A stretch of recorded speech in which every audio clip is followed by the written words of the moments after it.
Recording in progress. Ouais, je vais remettre ça. Le texte.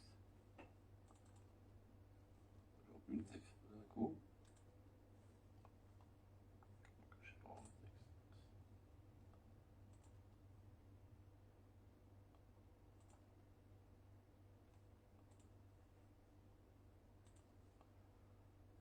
Vous voyez le texte? J'arrive pas à le voir. Très bien, Ouais, mais moi, très très bien. le problème, c'est que moi, je vois pas. Je sais pas ce qui arrive là. Ah. Qu'est-ce que j'ai fait comme manœuvre? Qu'est-ce que j'ai fait là? On voit le texte, on vous voit. Ouais, mais moi, je vois pas le texte. Et sans texte, je peux pas enseigner. Je sais pas ce qui arrive. Une seconde.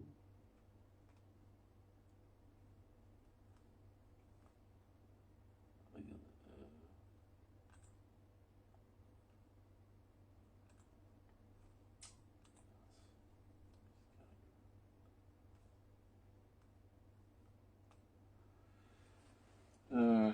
Comment on fait ça? Bon, je vais arrêter le texte, je vais le remettre, peut-être ça va marcher. Ouais, c'est mieux.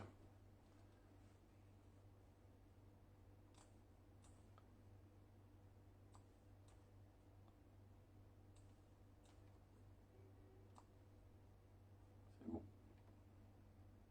Vous voyez là le texte, c'est bon? Eh bien, Top. oui, on voit. Très bien. Oui. Et on vous voit aussi. Parfait. Tout le monde voit tout. On y va. Alors, le sujet d'aujourd'hui, c'est un nouveau chapitre qui s'appelle Ala'at Anitzotzot. L'élévation des étincelles de sainteté qui se trouvent dans toute existence. C'est un concept proprement kabbalistique que le Rav Kook, comme d'habitude, va nous expliquer et démystifier. כמו שיש ניצוצות באכילה, חנם היא בכל פעולה מפעולות האדם. והוא הדין בכל שמיעה וקריאה. ולפעמים יש שענייני העולם הבאים ממרחקים, הם משתלבים ועולים למרומי תורה. והכל לשם שמיים ושקל הקודש. טוב, avant d'entrer dans le vif du sujet, Nitzotzot, l'élévation des étincelles qui se trouvent dans la nourriture, il faudrait peut-être d'abord faire une petite introduction concernant la nourriture. Est-ce que nous mangeons pour nourrir le corps ou pour nourrir l'âme? C'est ça toute la question. Alors, il y en a plein qui pensent que l'action de manger est une simple action physiologique, biologique, qui n'a aucun rapport avec l'âme. Et c'est une grosse erreur. Manger, amoti lechem min haaretz, le pain, ce qu'on appelle lechem, mais en fait, lechem en hébreu, c'est pas le pain, c'est la nourriture. Le pain se dit pâte. Lechem, c'est la nourriture. Et comme la nourriture par excellence c'est le pain, c'est pour ça qu'on a tendance à appeler le pain lechem. Donc lechem, quelle est la racine du mot lechem? L'alchim, qui veut dire souder. Souder quoi? Souder le corps à l'âme. L'âme a tendance de temps à autre à vouloir s'éclipser, quitter le corps. Elle est un petit peu étouffée, puisque ce corps-là ne s'adonne la plupart du temps qu'à des occupations très très concrètes, matérielles et non spirituelles. Elle étouffe un petit peu, elle a un malaise, donc elle a une envie de retourner à son origine divine, au ciel. Le ciel, évidemment, c'est une manière de parler. Dieu n'habite pas dans le ciel. Comment on dit ciel en hébreu? Shamaim. Shamaim, c'est le pluriel de Sham. Sham, Sham, Sham, Shamaim. Comme on regarde Raglaim, Yad Yadaim. Sham, Shamaim. Là-bas. Ça veut dire une autre catégorie. Pas la catégorie qu'on a l'habitude de rencontrer dans la réalité matérielle. C'est une autre catégorie plus profonde de l'existence. Donc, de manière métaphorique, on dit ça, on appelle ça le ciel, mais en fait, ça veut dire Sham, autre part, une autre dimension. Donc, cette âme qui vient d'une autre dimension plus profonde de l'existence, qui se trouve être dans le corps, avec beaucoup d'aspiration de pouvoir s'exprimer dans ce corps. Il a une mission dans ce corps. Et parfois le corps ne lui permet pas de s'exprimer. Donc, comme on dit, c'est un drôle de chidour, drôle de mariage entre un homme et une femme. Et la femme se sent un petit peu opprimée, elle n'arrive pas à s'exprimer dans cette conjugalité. Donc elle a tendance à vouloir quitter cette cellule familiale. C'est ce qui risque d'arriver entre le corps et l'âme. Si le corps ne permet pas à l'âme de s'exprimer, eh bien elle s'évade. Alors, et le fait qu'elle s'évade, commence à s'évader, ça crée un certain malaise au corps, parce que ce qui vivifie le corps constamment, c'est l'existence de l'âme dans le corps. Et si l'âme s'en retire, eh bien il devient un cadavre. Alors comment faire pour de temps à autre ressouder l'âme au corps? Eh bien on mange. Car dans la nourriture, il y a un aspect matériel et il y a aussi une dimension spirituelle. Et l'harmonie entre ces deux dimensions, c'est elle qui est capable de ressouder entre le corps et l'âme. Si on veut un exemple tout simple, c'est comme la flamme qui doit s'attacher à la mèche. Qu'arrive-t-il si on met une allumette enflammée sur une mèche dans laquelle il n'y a pas d'huile? Eh bien, ça grille la mèche, ça la détruit.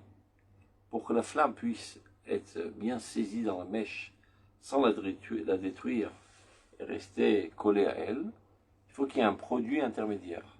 Shemen, l'huile. L'huile, elle a en elle un petit peu de la caractéristique de la mèche, un petit peu de la caractéristique de la flamme, et c'est ça ce qui permet la cohabitation entre la mèche et la flamme. Donc la nourriture, c'est comme cette huile qui permet à la flamme d'être saisie dans la mèche. Sans quoi, de deux choses l'une, ou la flamme détruira la mèche, ou bien tout simplement elle s'envolera vers le ciel et elle n'aura plus d'emprise sur cette mèche. Donc pour pouvoir faire cette cohabitation, cette connexion entre la flamme et la mèche, il faut un produit intermédiaire qui s'appelle shemen. Et si les gens parlent de cela, pas toutes les huiles sont adéquates à toutes les mèches. Les femmes s'y connaissent bien lorsqu'elles allument les roches Shabbat. Des fois, la flamme prend bien, des fois ça fait ksh, ça prend pas très bien. C'est parce que cette huile n'est pas tout à fait adéquate. Comment qu'on dit adéquat en hébreu? Kashir, apte, ou bien kasher, apte. Ça veut dire que même dans la mèche qui est le corps humain et la flamme qui est l'âme humaine, il faut qu'il y ait une huile avec une aptitude à pouvoir les relier. Il y a des huiles qui sont aptes à ce corps, mais pas à notre corps, qui sont aptes à cette âme, mais pas à cette autre âme. Donc c'est ça, toutes les ilchot kashrut, toutes les halachot concernant la kashrut de la nourriture. Kashrut, ça veut dire l'aptitude. Kashir, c'est apte. Ce corps d'Israël, avec cette âme d'Israël, pour qu'elle puisse vivre en connexion, eh bien, il faut une huile adéquate. Et il n'y en a pas tellement. Ça veut dire sur toutes les possibilités de choses à être mangées dans ce monde, une infime partie est cachère pour le peuple d'Israël, est apte à relier l'âme d'Israël avec le corps d'Israël. Les autres peuples, qui ont un autre corps et une autre âme, moins riches, donc n'importe quelle huile est apte. Ça ne nécessite pas une huile très très élaborée, avec des aptitudes très spéciales. Ils peuvent manger n'importe quoi, c'est suffisant, c'est assez bon pour relier leur âme à leur corps. Il y a juste une seule interdiction, Ever Menachai. Il aurait interdit de manger un membre d'un animal vivant, il faut d'abord le mettre à mort. Mais à part ça, tout est bon. C'est-à-dire qu'il ne faut pas être en colère envers un non-juif qui mange du porc, ou qui mange des rats, ou qui mange des mouches. Peu importe, il a le droit de tout manger. Il n'y a rien de mal en cela. ça ne lui cause aucun problème, c'est tout à fait adéquat à sa nature. Cette nourriture, ce lechem, cette manière de souder l'âme, son âme propre à son corps propre, est tout à fait adéquat. Nous, on a un corps différent, kadosh, et une âme différente qui est kedosha, et qui est d'un autre ordre, donc elle nécessite une huile plus raffinée, plus élaborée, qui seule elle est capable de relier cette âme avec ce corps. Donc c'est pour ça que les ilchot et kashrut dans le peuple d'Israël sont si stricts. C'est-à-dire d'abord, il y a une très infime partie des êtres, aussi bien animaux qu'autres, même les poissons, etc., qui sont permis à être consommés. Et même avec ça, c'est pas fini. Il faut qu'ils soient égorgés d'une certaine manière. Il ne faut pas qu'ils soient mangés avec de la viande avec le lait ensemble. Il y a énormément de restrictions. Donc, seulement en respectant au pied de la lettre ces restrictions de kashrut, on a une nourriture adéquate à relier notre âme à notre corps, sans quoi, eh ben, elle pourrait quitter le corps. Donc, ça c'est l'introduction pour comprendre Bichlal, pourquoi on mange. Donc, manger n'est pas quelque chose d'anodin, c'est Avodat Hashem, c'est un service divin très très haut, et c'est pour ça que Chazal disent que la table est considérée comme le misbeach, comme l'autel sur lequel on faisait les sacrifices. Car le rôle des sacrifices, c'est exactement la même chose, c'est de permettre à la Shekhinah, qui est l'âme collective de la nation, de s'attacher à la nation. Et depuis qu'on n'a plus de Beth Amikdash, on n'a plus de Korbanot, et ben l'âme d'Israël s'est élevée au ciel, et on s'est retrouvé comme un corps vide d'âme, jusqu'à être expulsé de notre terre, éparpillé aux quatre coins du monde, et c'était la mort de notre nation pendant 2000 ans. Et maintenant on revient. On n'a pas encore de Korbanot, mais on est en vue de Korbanot. C'est-à-dire on vit en Eretz Israël, et la suite des événements, et sans aucun doute, après l'édification de l'État d'Israël, etc., c'est la reconstruction du Beth Amikdash qui va repermettre les Korbanot. On va retrouver notre vie dans toute sa vigueur. Alors nous provient toute cette énergie, alors que voilà déjà 2000 ans que l'âme s'est déconnectée de nous, et bien c'est seulement parce qu'on observe qu'à l'horizon pas trop lointain, on va bientôt manger, et ça nous donne des forces d'agir. C'est-à-dire au niveau de la nation, et ben dans pas très longtemps, le Beth Amikdash sera reconstruit, on pourra à nouveau faire les korbanot, qui sont korban, mais sur les karev, qui viennent rapprocher l'âme collective de la nation avec le corps collectif de la nation, et on retrouvera notre vie dans toute sa vigueur, et c'est comme ça qu'on pourra maintenir les rênes de la gestion du monde et d'amener le monde à son objectif final. Donc tout ça, c'était une introduction pour comprendre Bichlal, c'est quoi la nourriture, ce qu'est le korban pour la nation, et la nourriture pour l'individu, c'est exactement le même principe de relier la matérialité à la spiritualité, le corps à l'âme, le corps de la nation à l'âme de la nation. Donc on comprend bien que lorsqu'on mange, c'est une activité, je ne voudrais pas dire religieuse, sainte. Donc ça nécessite une manière de manger, comme toute activité sainte. On ne peut pas manger n'importe comment. Par exemple, ce qu'ils appellent achila gassa, une nourriture, une manière de manger grossière. C'est-à-dire de manger de manière grossière, manger des mets qui sont dégoûtants, ou bien manger lorsqu'on n'a pas envie de manger. C'est-à-dire, on n'a pas faim, on se fait quand même à table. Ben, ça ne sert à rien, tu es censé te mettre à table lorsque tu sens un manque, parce que ton âme commence à s'échapper, et tu veux la recoller au corps. Ou bien, tu as déjà terminé de manger, tu es rassasié, et tu continues de manger. Par envie, je dirais, bestiale. Et des fois, il y a des restaurants dans lesquels on te donne ce que s'appelle je crois que ça s'appelle un trou norvégien, un truc comme ça, pour te remettre en appétit, alors que tu as déjà mangé. Ça s'appelle achila gassa. Achila gassa, c'est pas considéré comme une nourriture selon l'halakha. C'est le point que celui qui mangeait achila gassa Yom Kippour ou le chayav, c'est pas de la nourriture. C'est stam. C'est quelque chose d'idiot. Il faut manger à son appétit, de manière à être rassasié. et donc manger de manière polie, propre. Et c'est pour ça qu'on a l'habitude de lire Divrei Torah à la Shulchan, parce que c'est quelque chose de sain. Top. Maintenant, on va entrer dans le texte. Kemo sheyesh nitzotzot ba'achila.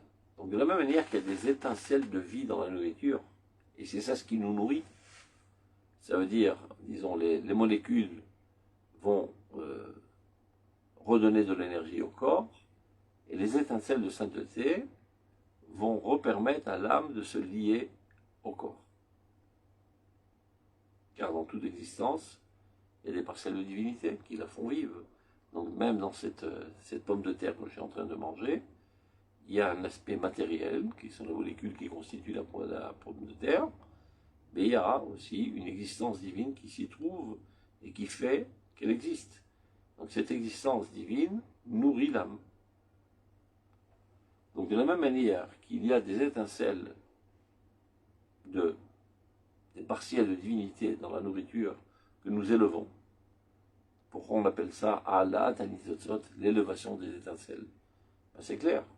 Ces étincelles de divinité jusqu'à là ne faisaient vivre que la dimension végétale de la pomme de terre, ou la dimension animale du morceau de poulet que je suis en train de manger.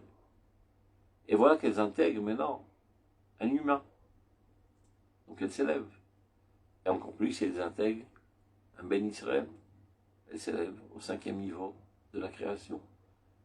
Donc elles étaient dans une catégorie basse, et maintenant elle est intégrée, elle fait partie intégrale de cet humain qui la mange, et ben elle s'élève.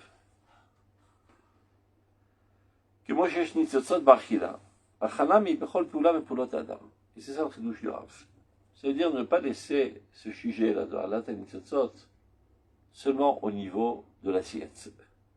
Et comme si que de manière magique, il y avait quelque chose de spécial dans la nourriture. Il en est de même dans toute action de l'homme. Toute activité de l'homme. Ou adin, bekol shmiya vekriya. Lorsque tu écoutes quelque chose, lorsque tu lis quelque chose, ben, tu es aussi nourri de cette nourriture, de cette écoute, de cette lecture, et il faut savoir faire melechet haborer, de la même manière que dans la nourriture, tu digères les aliments, et des choses positives que tu intègres, et des choses qui portent atteinte au corps que tu rejettes par les excréments, et bien dans toute écoute, toute parole que tu écoutes, il y a des choses positives qui construisent ta personnalité, et d'autres qui peuvent porter atteinte à ta personnalité, qui sont contre nature. Donc il faut aussi digérer, prendre le bien et jeter le mal. Et le bien que tu as absorbé s'élève, parce qu'il était jusqu'à présent mélangé avec des choses pas tout à fait propres. Et lorsque tu fais cette Alat et Nitzotzot, tu l'élèves.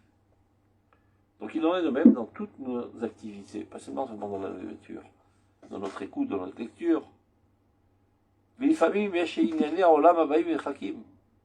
des fois même des choses qui viennent de très très loin. C'est-à-dire le Rav là parle dans un langage propre, pour ne pas dire d'Averot. C'est même des choses que tu as subies, où tu as été tenté, où tu as trébuché, qui t'ont amené à faire des choses pas très propres, interdites, selon la Torah, selon la morale, selon la nature. Mais malgré tout, dans toute chose, il y a quand même quelque chose de plus ou moins positif qu'on peut en retirer. C'est la Teshuvah. Ça veut dire, Melechet Haborer, c'est entre le bien et le mal, et après, dans le mal lui-même, aller essayer de récupérer les étincelles de positivité qu'il y a en elle et les intégrer. Qu'est-ce que ça veut dire? Il en parle énormément dans Rotet Teshuvah. Supposons que quelqu'un était un gangster international qui a réussi à dévaliser pas mal de banques sans se faire pincer par les flics. Évidemment, c'est un gros péché. Donc il doit exclure ça de sa personnalité. Donc il fait Melechet Haborer. Le travail de la sélection qui était interdit de faire Shabbat, Melechet Haborer. Donc il doit faire un tri dans ses actions, garder les bonnes choses. Regarde. C'est très sympa de chanter là, mais je sais pas comment on 2 secondes. Comment que j'enlève ce truc là? 2 secondes. סגרי. אני רוצה למצוא איך אני סוגר, שנייה. C'est toujours pareil. Quand je mets le texte, je ne retrouve plus les... 2 secondes. Pourquoi je fais ça maintenant? אתגר. Participe, voilà, j'ai trouvé. Mute. Mute. C'est bon? On peut continuer? On y va. Donc, d'abord on fait un premier tri. On fait tchouva. On garde les bonnes choses. On écarte les mauvaises choses. Après, il faut faire un deuxième tri. C'est comme si vous voulez un exemple, j'épluche des pommes de terre. Alors d'un côté les pommes de terre, de l'autre côté, dans une bassine, les épluchures. Après vient mon commandant à l'armée, il me dit, écoute, dans les épluchures, tu n'es pas épluché assez fin, il y a beaucoup de gâchis. Il reste encore des partiels de pommes de terre à coller aux épluchures. Alors reprends l'éplucheur et épluche les épluchures. Et récupère les partiels de pommes de terre que tu as jetés à la poubelle. C'est ça le machal. De même, lorsque je fais une introspection de ma personnalité, j'analyse ce qu'il y avait de bien, ce qu'il y avait de mal. Donc dans un premier temps, je fais un tri assez grossier. Tout ce qui est bon, je mets d'un côté, et je renforce, et j'y adhère, etc. Sous ceux qui appartiennent à la catégorie du mal, je rejette, et j'en ai des remords, et je prends la résolution de ne plus le faire. C'est parfait. Mais il s'avère que tu es allé trop vite. Tu n'étais pas assez attentionné. En jetant tes épluchures, tu as jeté aussi des partiels de positivité. Alors si je reprends mon exemple, du bonhomme qui était un cambrioleur de banque international on n'a pas réussi à passer par les flics. C'est vrai que dévaliser des banques, c'est interdit, c'est un vol, l'otignob, etc. Mais l'astuce de pouvoir s'éclipser et ne jamais se faire pincer par les flics, ça c'est une sacrée intelligence. Tu es futé comme on n'en fait pas deux. Eh bien c'est divin cela. C'est vraiment dommage que tu t'en aies servi à mauvais escient. Mais tu es un sacré bonhomme avec des capacités qui dépassent la moyenne humaine. Eh bien, cette capacité, il ne faut pas la jeter à la poubelle. Récupère-la. Tu t'en serviras ultérieurement pour des choses meilleures. Par exemple, tu vas rejoindre les services secrets d'Israël et tu te serviras de ces capacités pour pouvoir être espion dans un pays étranger, un pays ennemi, sans te faire pincer par ce pays, et rapporter les secrets des ennemis au peuple d'Israël. Donc cette capacité, ne la jette pas à la poubelle, Ikodesh. Ça s'appelle Arlat Anitzotzot. Ça aussi c'est Arlat Anitzotzot. Ça veut dire que c'est un comportement ignoble, Nachon, mais au fond de ce comportement ignoble, il y avait des capacités très très hautes qu'il faut récupérer et élever et ramener au Kodesh. Donc, le Rav Kook, là, dans ce paragraphe, il élargit le concept de Allah Atinizotzot, ne pas le laisser seulement dans son contexte de nourriture, comme si il y avait quelque chose de magique dans la nourriture. C'est aussi bon et aussi vrai pour toute activité humaine. Dans tout ce que tu fais, dans tout ce que tu subis, dans tout ce que tu lis, tout ce que tu rencontres, etc., il y a des choses bonnes, il y a des choses mal, et même dans les choses mal que tu dois repousser selon la halakha, et ne plus les faire, mais après les avoir faites, tu dis en fin de compte, il y avait quelque chose de positif dans cela, et cela, je n'y renonce pas. Et ça, c'est tchouva Eliona. La petite tchouva, elle n'est pas à même de faire ça, elle fait un tri grossier, et c'est tout. La tchouva plus profonde te demande de récupérer toutes les étincelles de divinité qu'il y avait dans tes activités et les ramener. Inishal Vermoul et Lokenu, les ramener au divin. Donc on prend le texte, qui est concept assez connu dans le monde des kabbalistes. De la même manière qu'il y a à élever les étincelles dans la nourriture, Achanami, il en est de même. Bechol Peula Vepulat Adam, dans toutes les actions, les activités humaines. Et donc il donne des exemples. Ouadin, il en est de même. Bechol Shmiya, tout écoute. Tu entends des gens parler, tu entends les informations, tu entends n'importe quoi. Il y a des choses propres, des choses mal propres, il y a du lachonara, il y a des richilout, il y a des choses obscènes, etc. Pas tout est propre dans tout cela. Mais, quoi qu'il arrive, il y a toujours une étincelle positive qu'il faut récupérer. Kol shmiya vekriya. Vifamim, yesh inyana olam abayim memerchakim. Des fois, tu as rencontré des choses très très loin, très écartées de la Torah. Mais mishtalvim, eux aussi on peut les entrelacer et les élever dans les hautes sphères de la Torah. V'akol Hashem Shamayim, v'shekel HaKodesh. Je vous donne un exemple. La théorie de Darwin. Alors, il y a pas mal de rabbins qui sont rentrés en hystérie face à la découverte de la théorie de Darwin. Il dit, mais comment c'est possible? Il est marqué dans la Torah que le monde a été créé à 5786 ans, alors que Darwin, la théorie de l'évolution prétend que le monde a 13 milliards d'années, au moins, si ce n'est plus. Alors il y en a qui ont essayé, comme par exemple le Rabbi de Lubavitch, de contrecarrer cette approche du point de vue scientifique, de jouer dans le terrain de notre rival idéologique, et d'essayer de trouver la faille dans cette démarche, etc. etc. Le Rav Kook, lui, il a une approche totalement différente.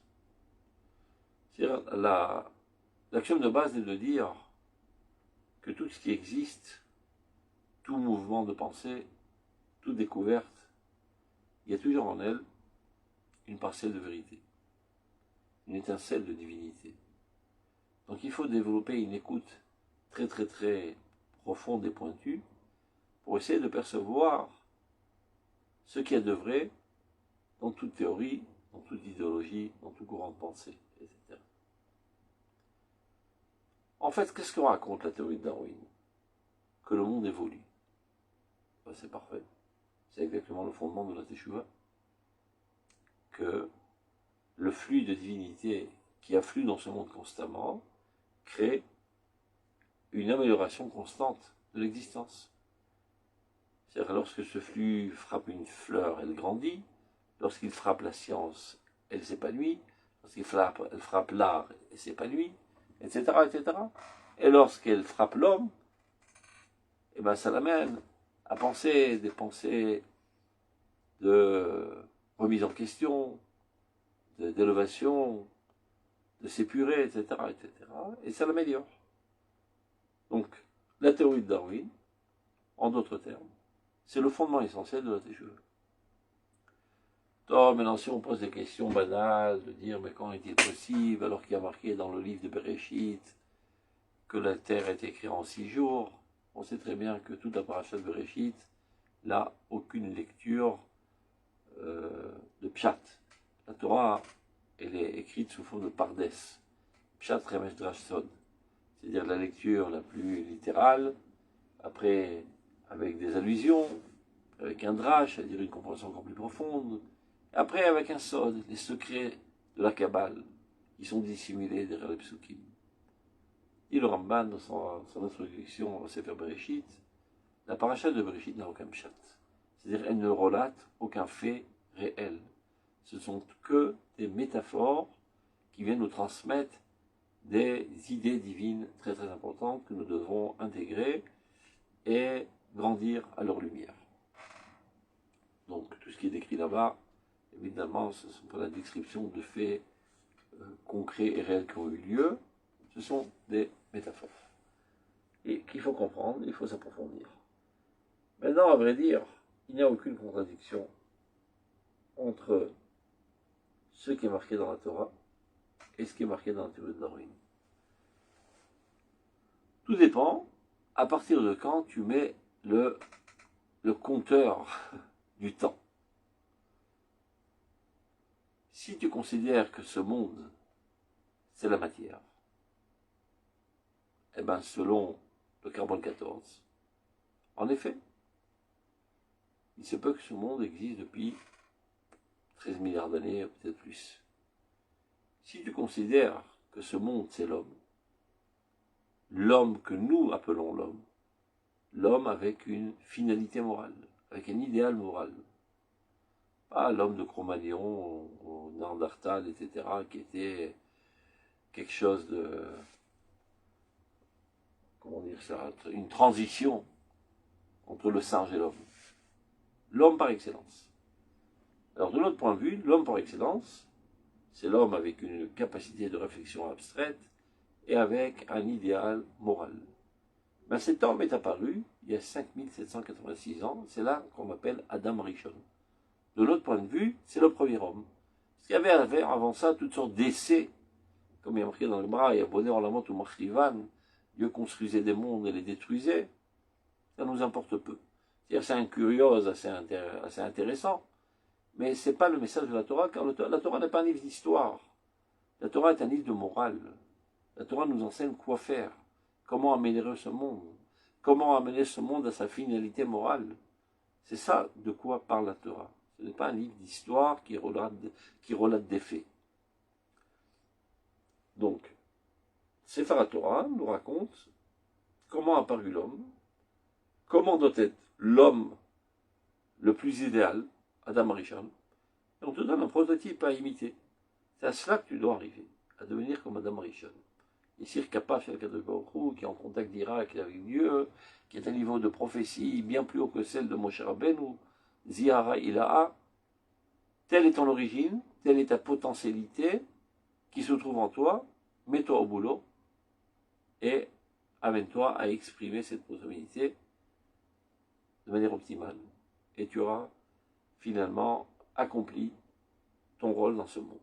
Pas seulement ta propre potentialité, d'amener les autres, d'amener d'abord le peuple d'Israël, et suite à ça l'humanité entière, c'est à ça qui va t'arriver.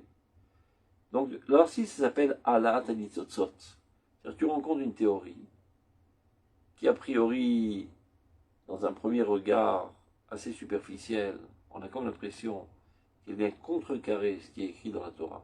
C'est pas Mirachok, tu vois. Abaï Mimel Hakim. Mais quand tu t'approfondis, tu peux élever les étincelles de divinité qui se trouvent dans cette théorie, qui en fait enseigne que le monde est en évolution constante. Parfait. Et mieux encore, si tu dis j'ai fait un tel parcours, depuis que j'étais une petite puce, ou même une cellule sans graine, après je suis devenu une cellule avec une graine, avec un noyau. Et de là je suis devenu un poisson, après je suis devenu un singe, après j'étais l'homme de Néandertal, après l'homme de Cro-Magnon, etc. Et je suis arrivé à ce que je suis. Regarde le parcours extraordinaire que j'ai traversé. Il me reste encore quelques mètres pour arriver à mon objectif. Donc ça me rassure. Ça me donne la motivation. Si j'ai réussi à traverser cet océan d'obscurantisme et arriver à ce que je suis aujourd'hui, il reste encore à élaborer quelques petits problèmes, solutionner quelques petits problèmes. Je ne suis pas tout à fait encore modeste et pas tout à fait encore zélé. Donc, les fignolements derniers de l'élaboration de ma personnalité, c'est très encourageant. C'est clair. Donc la théorie de Darwin ne pose aucun problème. C'est ce que les gens ont fait de la théorie de Darwin. Ça veut dire la conclusion philosophique de dire, vous voyez que le faible disparaît et la grosse brute continue d'être. Et c'est le rôle de la jungle. D'abord, c'est pas vrai. Car les gros dinosaures ont disparu et les gentils et mignons petits papillons existent. Donc d'abord, c'est pas vrai. Et c'est pas ce que Darwin a voulu dire.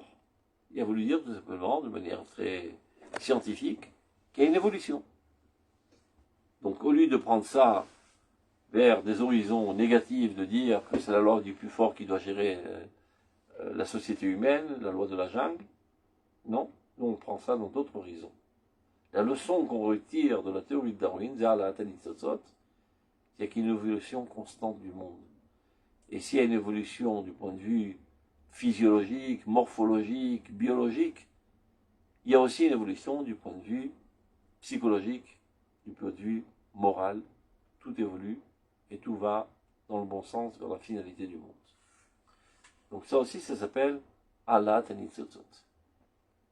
La Kol Shem Shammai.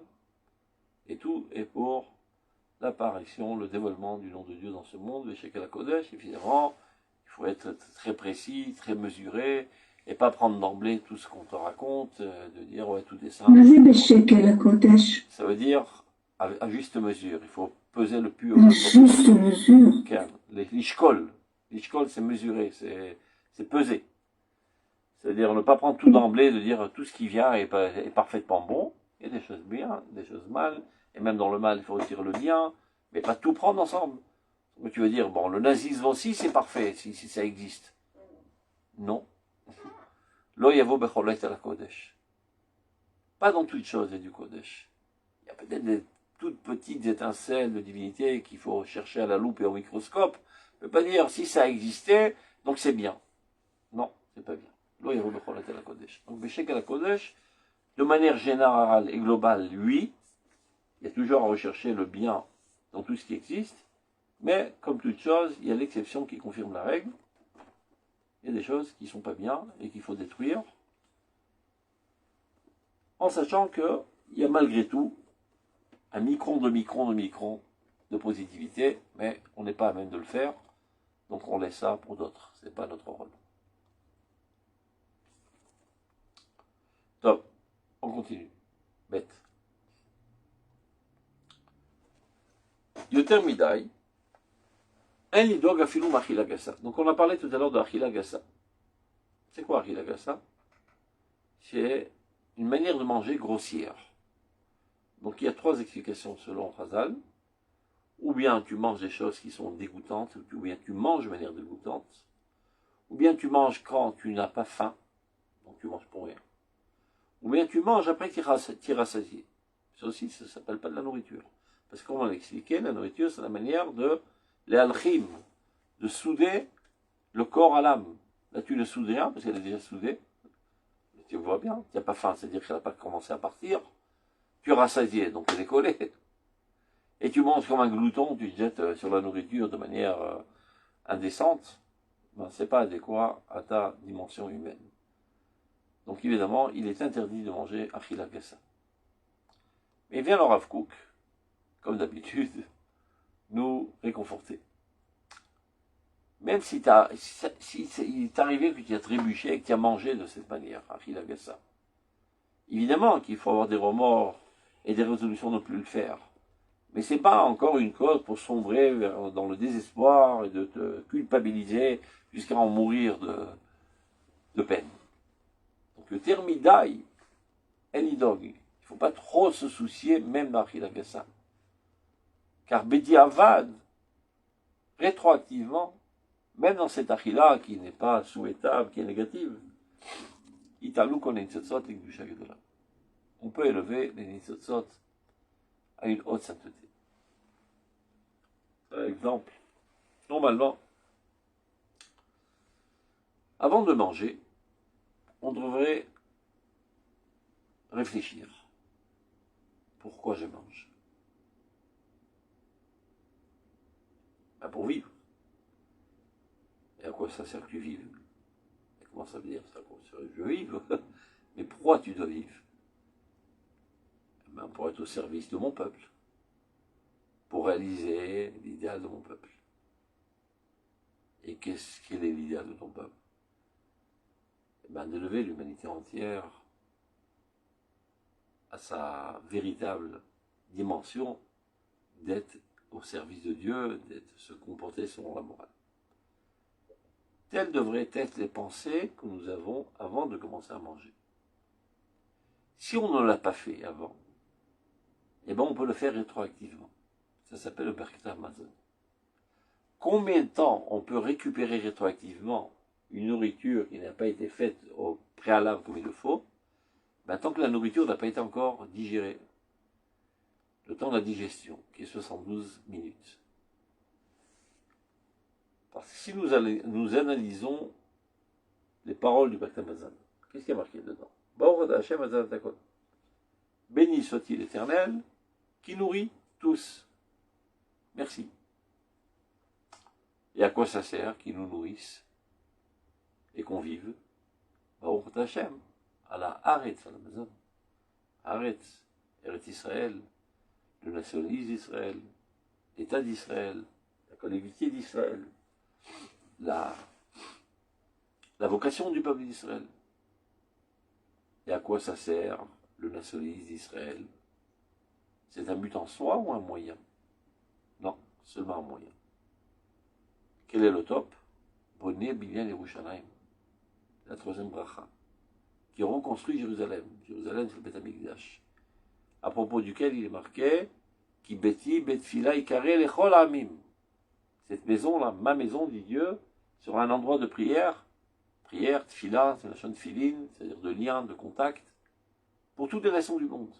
C'est ça ce qui reliera l'humanité entière à Kadosh Baruch Hu et les amènera à se comporter selon la morale divine, et comme ça, la société universelle sera édifiée selon la volonté de Dieu, et c'est ce qu'on appelle Malchut Hashem. On ne peut parler de Malchut Hashem que si véritablement on le fait apparaître en tant que Meler, c'est-à-dire que ces sujets réalisent ses volontés et édifient leur société à la lumière de la volonté divine. Et bien ça, tu aurais dû y penser avant de manger, mon pote. Donc tu l'as pas fait, pas grave. Alors imagine, je ne vais pas vous dégoûter, c'est comme si que tu rentres la main dans ta gorge et tu retires la nourriture, et tu la revois, et tu repenses ce que tu aurais dû penser avant de manger. Donc, tu peux récupérer Bediavad, c'est Beth Amazon. Mais tant que cette nourriture n'avait pas été intégrée dans le corps, c'est-à-dire là encore dans l'estomac, sinon c'est foutu, c'est-à-dire c'est mangé de manière basse, et ben cette bassesse a intégré ton sang et commence à irriguer maintenant tout ton corps. Donc tu ne peux plus récupérer. Tant que c'est encore dans l'estomac, 72 minutes, tu peux encore récupérer. Donc c'est ce qu'il est en train de dire le Rav. Il ne faut pas trop se soucier d'une nourriture grossière, c'est-à-dire inadéquate. Ça veut dire, a posteriori, on peut encore élever toutes les étincelles positives à une grande sainteté. Et pas faire de ça une règle constante. A priori, c'est pas comme ça qu'il faut manger. Il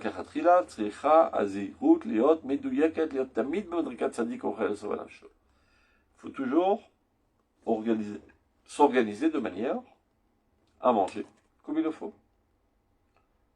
Avec attention, avec sérieux. C'est pas une grosse blague, la nourriture. Et on ne raconte pas des idioties à table. C'est Avodat Hashem. C'est la date que se mettre à table, c'est Avodat Hashem. Il est marqué à propos de Vaïtav Libo, comment il s'appelle, celui qui s'est marié avec Ruth, j'ai un coup de mémoire, qui va me rappeler. Boaz. Voyechal, Boaz, Vaïtav Libo. Moi, c'est Vaïtav Libo. Ça fait du bien à son cœur. Bah, évidemment, s'il a mangé, il a rassaisi. Aoub et Divrei Torah, dit Srazal. Ça veut dire qu'il a dit un Dvar Torah. Sa nourriture est considérée comme un Dvar Torah. C'est-à-dire on peut élever le manger au niveau de l'étude de la Torah. La Torah nourrit notre âme, c'est Etz Chaim Ilema Chazekimba. C'est-à-dire normalement à l'origine on aurait dû manger des Etzot. On a chuté, on est arrivé à manger des Etzim. Et on a chuté davantage, on est arrivé à manger des animaux. Au début, Adam Rishon aurait dû être nourri directement de la pensée divine, l'étude de la Torah. Après, il y a une chute, on n'est plus capable de se nourrir de la source de vie, donc on est obligé d'aller piquer de la vie d'autres créatures. Donc, il y a un peu de vie dans le végétal, ça vient combler le manque que j'ai de ne pouvoir m'alimenter directement de la source totalement, mais que partiellement, donc je dois combler ce qui manque. Après, je me suis tellement écarté de Dieu que je suis plus capable de me nourrir directement de la source de vie, qui me manque énormément de vie. Donc je dois piquer plus de vie. Et ben, dans l'animal, il y a plus de vie que dans le végétal. Et donc, outrou à Behemoth. Au début, l'humanité a été végétarienne, et il leur était interdit de manger des bêtes. Et après, Dieu leur a permis, parce que c'était Pikuach Nefesh, sans ça, ils mouraient. Après, il y a des gens qui ont chuté encore plus, qui ont commencé à manger des hommes. C'est des cannibales. C'est des gens qui sont totalement incultes et déconnectés de toute intelligence abstraite, et qui sont des sauvages en fait. Ils sont énormément écartés de Dieu, donc pour qu'on puisse vivre, ils sont obligés de manger des êtres dans lesquels il y a plus de vie, des êtres humains. Et il y a des gens qui se bouffent aujourd'hui, nuit et jour. Donc évidemment, c'est pas comme ça qu'il faut manger. Il faut manger avec sérieux. Ça ne veut pas dire qu'il faut avoir une tête d'enterrement. On peut avoir le sourire et faire rire les gens et être de bonne humeur. Mais la nourriture, c'est quelque chose de sérieux, comme l'étude de la Torah, comme la mise des téphilines. Donc on ne fait pas une grosse bouffe avec en se saoulant la gueule, comme on dit, en s'éclatant de rire, de manière idiote, etc. On mange avec plaisir, évidemment, c'est pas par hasard que Dieu nous a donné un palais pour déguster les différents mets avec leurs différentes couleurs et goûts, etc. Mais avec un sérieux dans votre Hachem. C'est comme ça qu'on est censé manger. Et plus on mange de cette manière, plus la nourriture s'intègre comme il le faut. Elle est accompagnée d'une nourriture spirituelle constante, c'est-à-dire d'une constance de pensée que je suis en train de relier mon âme avec mon corps. Comme un korban. On ne vient pas faire un korban en s'éclatant de rire et en faisant le zouave. Avec un sérieux, on apporte un korban. Et bien, misber de mes, shulchan de mes misber. Donc c'est ce qui se dit, c'est ce qui s'appelle tzadik ochel et sova nafsho.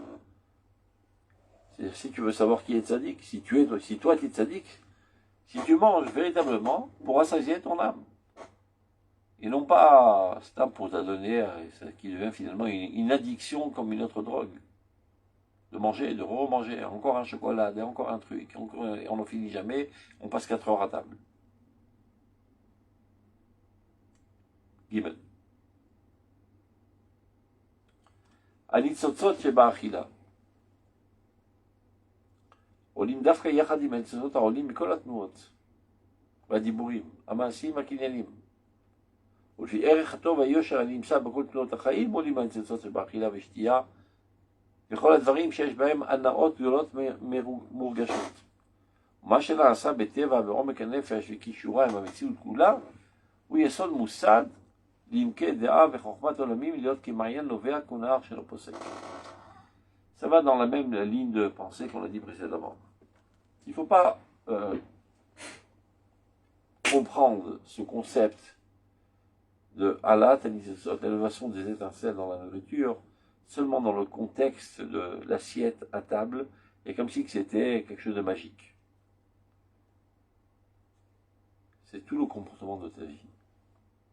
C'est-à-dire, si tu es quelqu'un qui vit de cette manière, qui recherche toujours le divin dans tout ce qu'il fait, qui aspire toujours à l'idéal divin dans sa vie, dans tout ce qu'il fait, et ben, sa nourriture aussi s'élève à cela.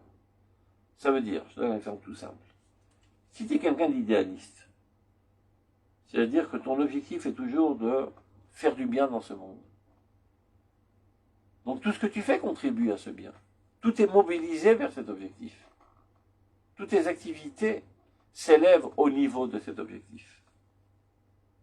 Donc, supposons que tu vas t'adonner, je sais pas, à la sécurité du peuple d'Israël, à la construction d'Eretz Israël, à l'enseignement de la Torah de Dieu dans ce monde.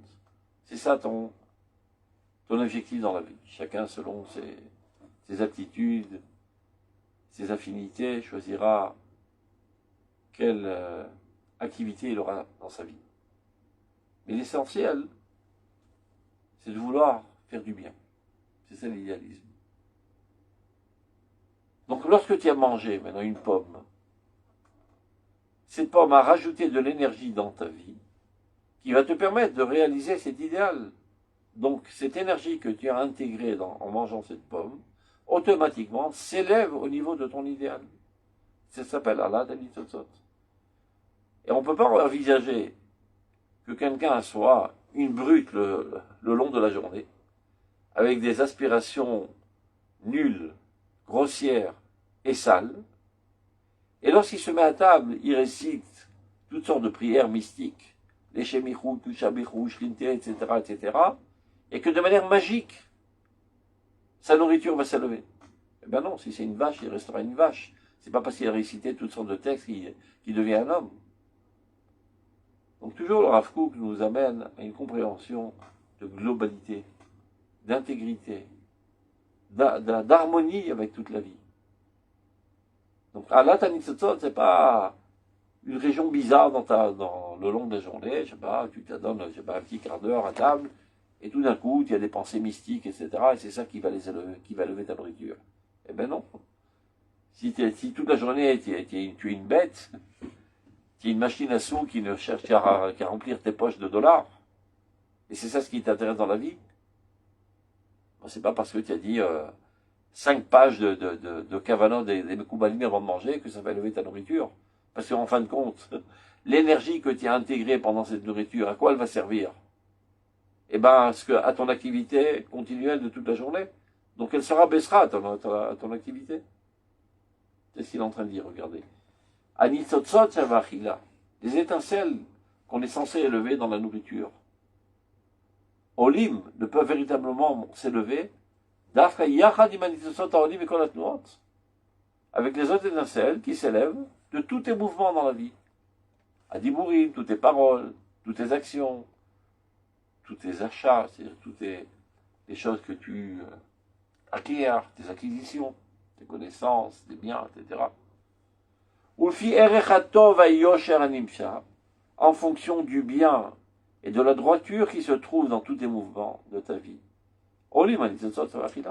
Ce n'est qu'alors que s'élèvent les étincelles de ta nourriture. Et si tu es un sale type, si tu es une crabule, ou stam, tu es quelqu'un de nul, de bas, qui ne cherche à remplir sa poche d'argent, c'est ça son idéal dans la vie. Eh ben, tu ne peux pas rêver que ta nourriture, tout d'un coup, va s'élever à des hautes sphères de la sainteté. Eh ben, elle sombrera au niveau de ton existence réelle, qui est quelqu'un de médiocre.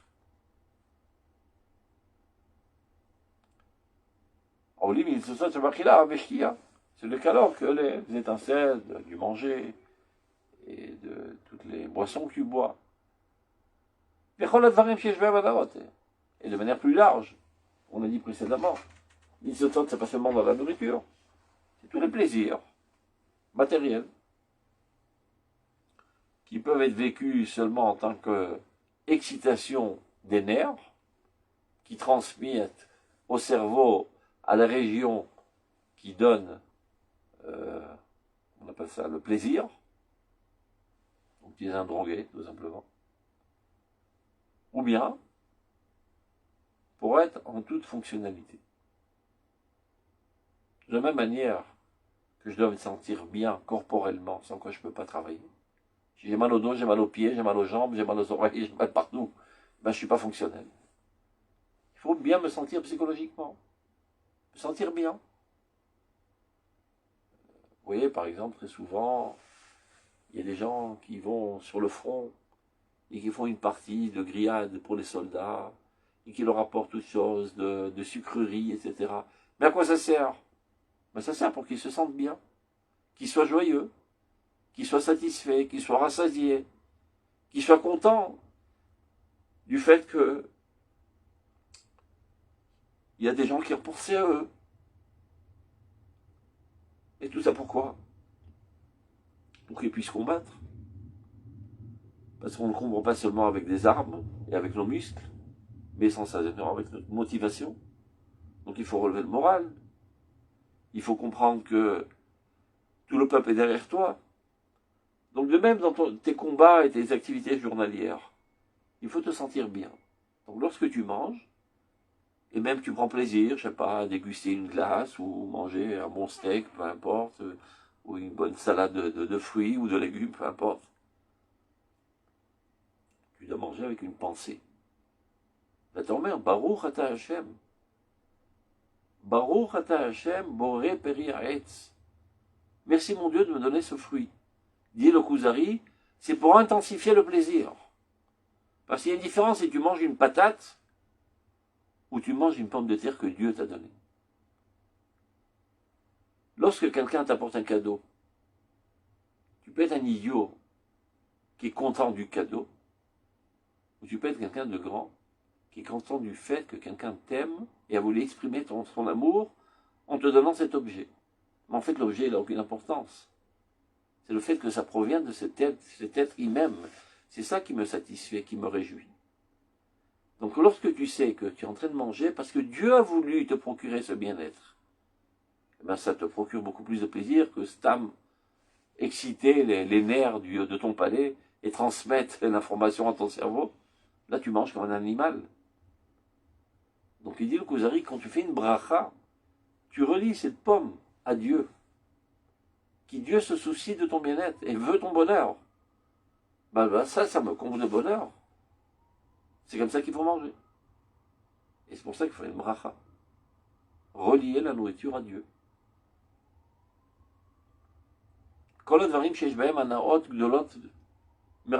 Et c'est comme ça qu'il faut appréhender, pas seulement la nourriture, tous les plaisirs corporels qui Dieu nous les a donnés. Il aurait pu nous faire sans aucune capacité sensuelle de ressentir les plaisirs. Et on aurait été aussi bon, aussi fonctionnel peut-être. Non, Dieu a voulu qu'on ait du plaisir. Il nous aime, il veut nous procurer du plaisir. Donc on est comblé de bonheur que la source de la vie, Akadosh Baruch Hu, se soucie de moi, pas seulement de manière générale, donc tous les plus petits détails de ma vie.